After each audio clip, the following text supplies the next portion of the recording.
Hello from Gardening at Douentza here in Ireland, and today we are going to repot some Cattleya orchids. These are ones I recently purchased, and you can check out that video where I unbox them, which I'll link to at the end. Okay, so let's repot 4 beautiful new Cattleyas.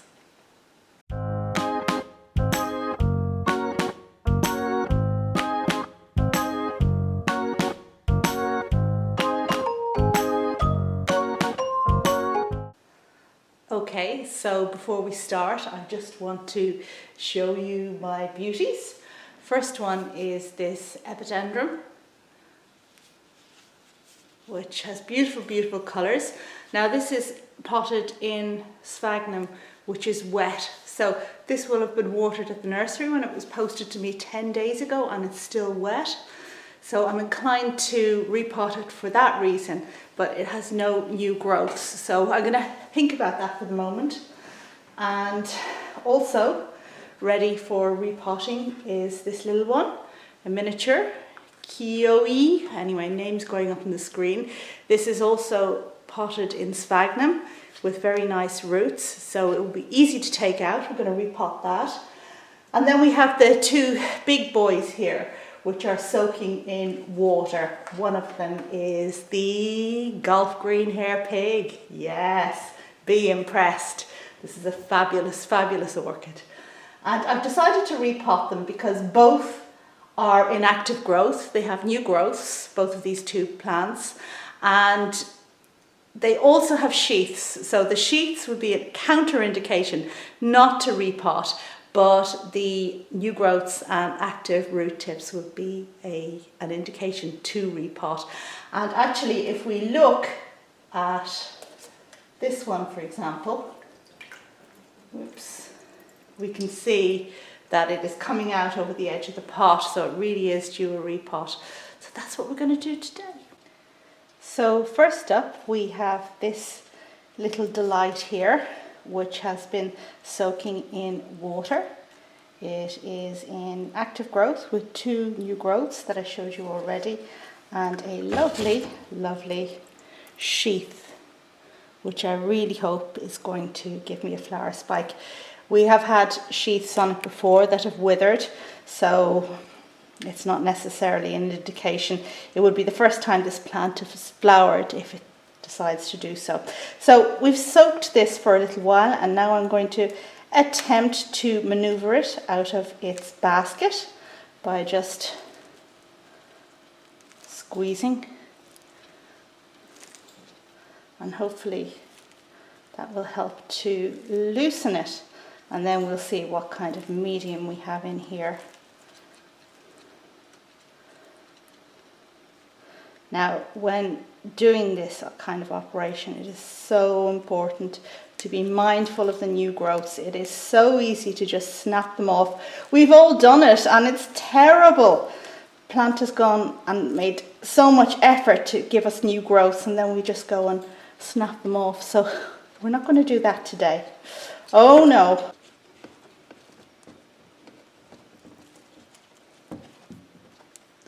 And patience is the key in a delicate operation like this.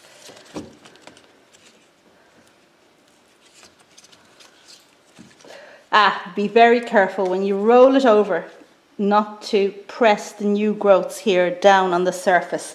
That's an easy way to snap them off.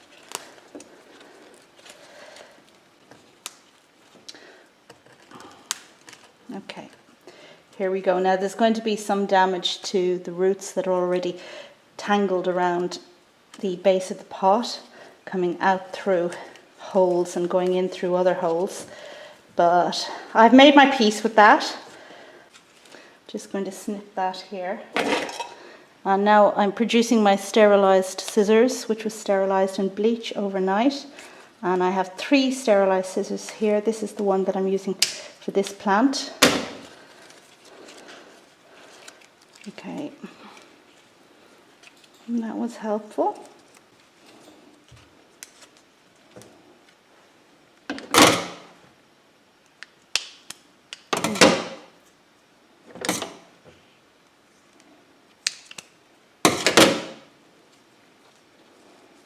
There we go.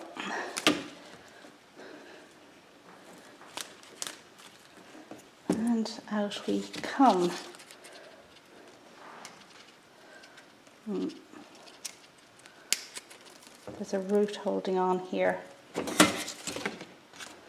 which we are going to have to snip.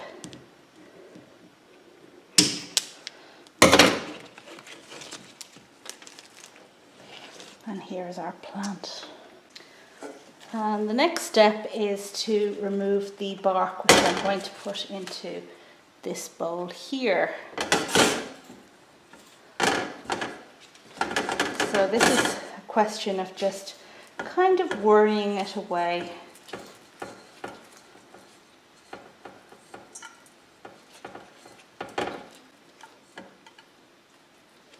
And I'm imagining that this is a plant that hasn't been repotted since import. Okay, if we just approach the base here, there's lots of spongy sphagnum in here,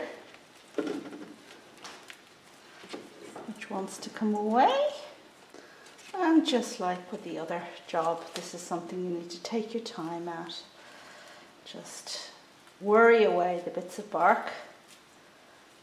Now this is kind of degraded, whatever it was originally, and it looks like bits of wood to me. It is now no longer fit for purpose, so it is time to change the medium on this plant. And it's very lucky that it is in active growth, so a good time. Of course, if the medium is so degraded that it is going to rot the roots, you do need to change it regardless of whether or not the plant is in active growth. But this is always a dodgy prospect when it comes to Cattleyas. They can really sulk at something like that. Okay, so I'm actually going to dunk this again into the warm water, just to help loosen things up a little bit more.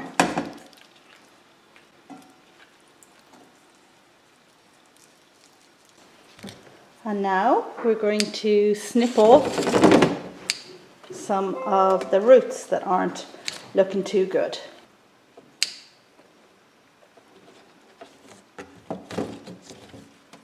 Always being careful not to lay the good side down, the side with the new growths, because they break off so easily.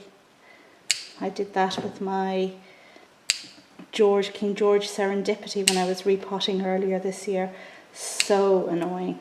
But thankfully the plant has since sent up a new growth.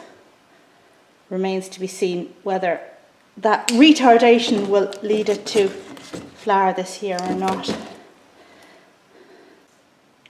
Now, of course, any roots that are mushy to the touch need to come off. But yeah, that one can go.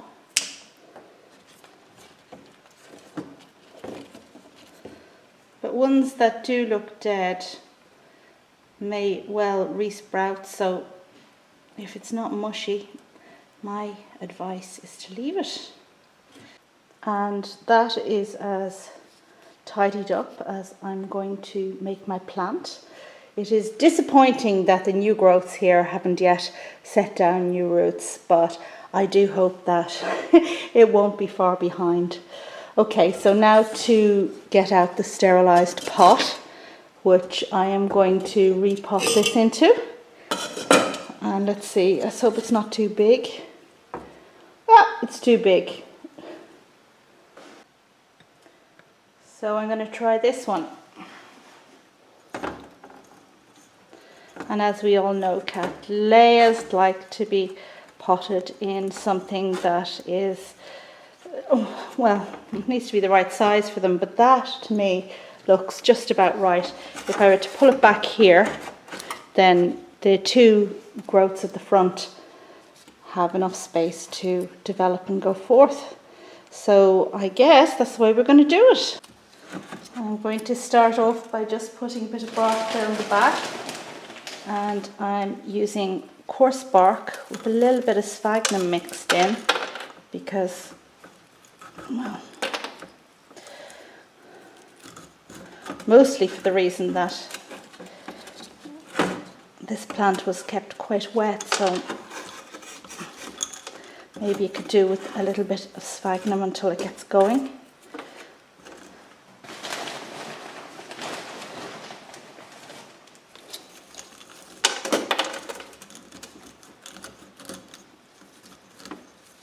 But I'm talking a small amount here.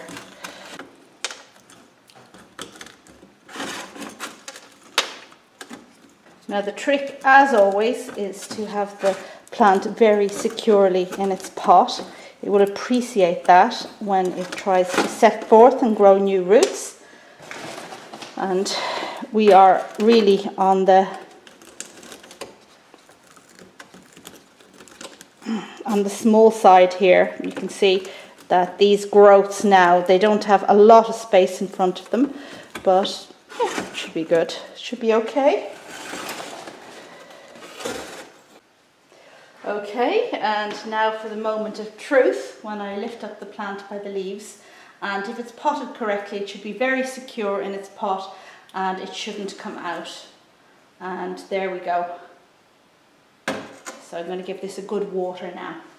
And before we move on to the next orchid, I just want to give a quick shout out to Corbin's channel, and that's called Plant Basics. So Corbin lives in South Africa and does videos about orchids and also about houseplants, and he has the beautiful indoor rooms with the white walls that are so on trend on Instagram at the moment. So do check out Corbin's channel, which I will link to at the very end, and I'm sure you will enjoy his very interesting videos. He's nearly up to 1,000 subscribers at the moment, so we need to give him that final push.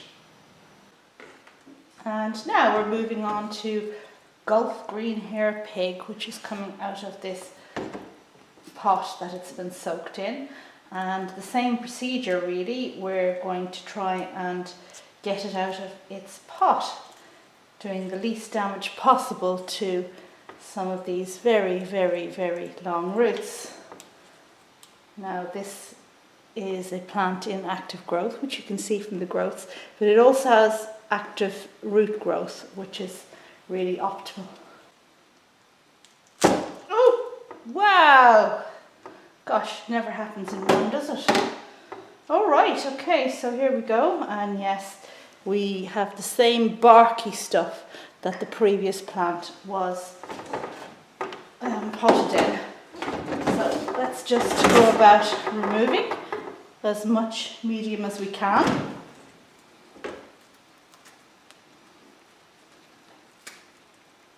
Wow. There's half a tree in here. I think this is coconut husk.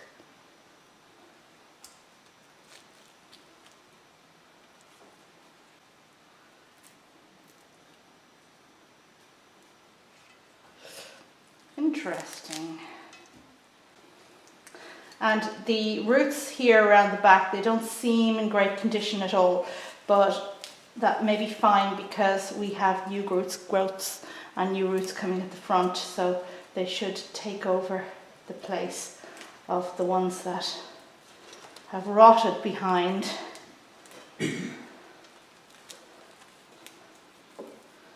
Okay.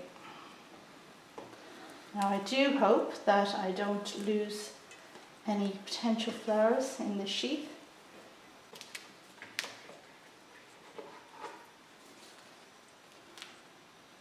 Okay, I'm just going to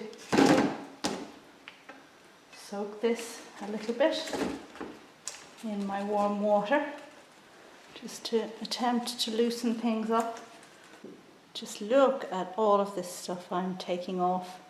Just big lumps of stuff, and some good roots that went down in there, but unfortunately they have not come out again to see the light of day. And here we are with the separately sterilised scissors, still separately from the last plant, where we're just going to remove any roots that look damaged. That's a shame, that was a good root, but it has rotted down there at the bottom, so we'll just remove the lower part. Being careful as always of the growths. Okay, this root here is rotted.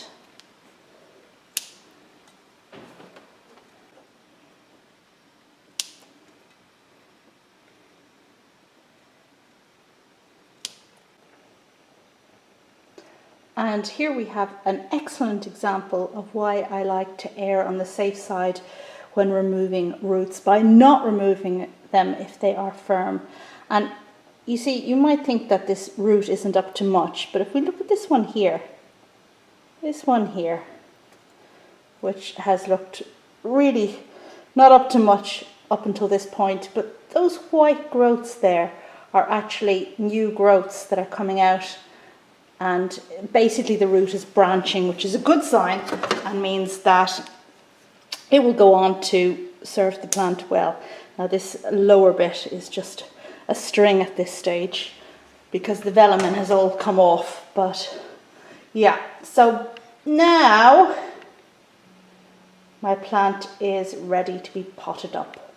And for this operation I have sterilized a pot, which I hope is not going to be proved to be too big for the plant, because you can see there isn't an awful lot of root left, but we do have the promise and beginnings of new roots at the front, so that's very good. Now if I put this into the pot,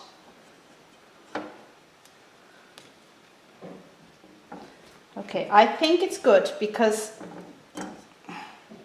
the plant is actually this wide now at this stage, what with the new growths coming out, and just around here as well, see? Lots and lots of roots. And just a little word, we're going to bury these roots. When you started originally learning how to repot orchids, you were probably told never to bury a root that is aerial, a root that is out. Never put it underneath the medium when you repot. And that's very good advice for Phalaenopsis, but it's not really applicable to Cattleyas. And with Cattleyas, we can bury aerial roots and hopefully they will go on to do well. Okay, time to grab some medium. And first of all, I'll put some underneath the base of the plant, which we weren't be able to do with the last plant at all really, because it was such a tight squeeze. So a little bit more here. This is big bark, and this plant should be able to cope with that very well. I'm just trying to maneuver it as best possible, because you can see this pseudobulb here has lots of roots coming out of it, and these are the new growths. So I think if I move it to the back of the pot here and give it as much space in front of the two new growths and in front of this one as possible, then it should do well. So I'm going to start off by just putting a little bit at the back, and then I will move the plant back as far as I can. I'm just turning around here so that you can see all of this wonderful space we have in front. And look, I didn't break any new growths, which is always, always, always a good thing. Now, putting in some large bark, and I must confess that this is round about the end of the bag, so there's a bit of dust and stuff in here as well, but I think we will manage to wash that out with a good watering, so I'm not going to worry about it too much. Just tipping the plant forward ever so slightly to make sure that I'm not burying the back pseudobulbs, the back pseudobulbs, and a bit more around here and around here. And now I'm actually going to press the bark down a bit. Now I suspect because this plant has lost so much root, I'm going to have to tie it into its pot for it to be secure. I'm not going to get away with just firmly pressing the bark down and to have it so stable in its pot that I can lift it. We're going to have to tie it with some string. Or do you know why you need to secure a cattleya firmly in its pot? Well, it's back to the fact that it's an epiphytic plant, and the roots grow and grow until they find something to cling on to. And then when they find something to cling on to, they're very encouraged because they know that they're stabilizing the whole plant and allowing it to live. So they do that very, very well. And when they get to the edge of the pot, they go, yippee, I'll grow even more, which is always good. Okay, now that's not bad, but I'm going to put some string on this. I'll just go and get it now. And this here is wire coated in plastic, which I find really good for this kind of operation. Okay, so I'm going to just poke it through. Woohoo! Yeah, no, this isn't very firm in its pot at all. So I've poked the string through there. I'm now going to bring it through the center of the plant, across the rhizome, making sure not to rub against any new growths because it could break them. And then I'm going to try and find somewhere to poke it out on the other side. So we need to go across this way again, I reckon. So I'll bring this string to here.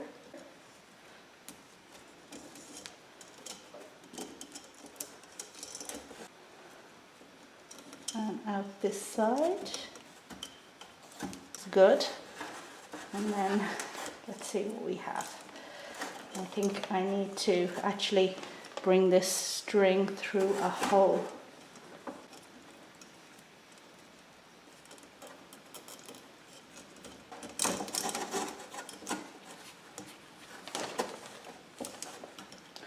Okay, now I'm just trying my best to make sure that this plant is stable. And because this is wire, we can twist it around. And now, for the moment of truth, we're going to see if we can lift this up. And we can. Okay, I'm happy with that. And here we have the two Cattleyas that I have repotted today. And this is what they look like. And so there we have the two orchids I've just repotted, bringing us neatly to the end of the video. I was going to repot the little miniature, but because of the fact that the small pot got used for this plant instead of a big one, I actually don't have one sterilised, so I've had to pop it in the bleach, and I'll do it another time. So we've repotted two Cattleyas. I think we've done really quite well. Just two notes before I leave you, and the first of course is to remind you again of Corbyn's channel, Plant Basics, which I'm going to link to at the end. And please do check that out. It's a very nice channel full of really great information and beautiful scenics, and I'm sure you'll enjoy it if you like orchid and houseplant videos. Do go and check it out. And then the second thing I want to tell you about is what I mentioned on my last video, which is the Journal of the Orchid Society of Great Britain, which has published the fourth one for this quarter, I believe, the fourth journal for this quarter. And they have published an article that I wrote for them a while ago called My Windowsill Monsters. And some of you may note that this is also the title of my e-booklet available for sale from lulu.com. And in fact, this article in the magazine is an abridged version of my booklet. So you can buy the booklet if you want more. I think it costs €5. Or if you're a member of the society, do pick up a copy of the journal. And as a little surprise and thank you to one of my loyal orchid supporters out there, I would like to give you a copy of this journal free. So if you would like me to send you this copy, then please jot down below your name and what kind of orchids you're interested in and what you like about my orchid videos. And I will choose a winner soon and send you a copy in the post. Of course, it's open to all countries. And reminding you as always that memberships is an option on my channel. So if you want more from the channel, then perhaps you would care to hit the join button where you will see the perks that you would be eligible for. And they include access to specialized videos, video clips, and at the moment a free copy of my e-booklet, which is the long version of the article that appears in this magazine. So if you join now, you would pay €5 for a month's membership, and that would be the same price that you'd pay if you were to buy the booklet outright. So do check that out and perhaps you'll consider joining. Okay, thank you for watching and I will see you on the next video. Bye!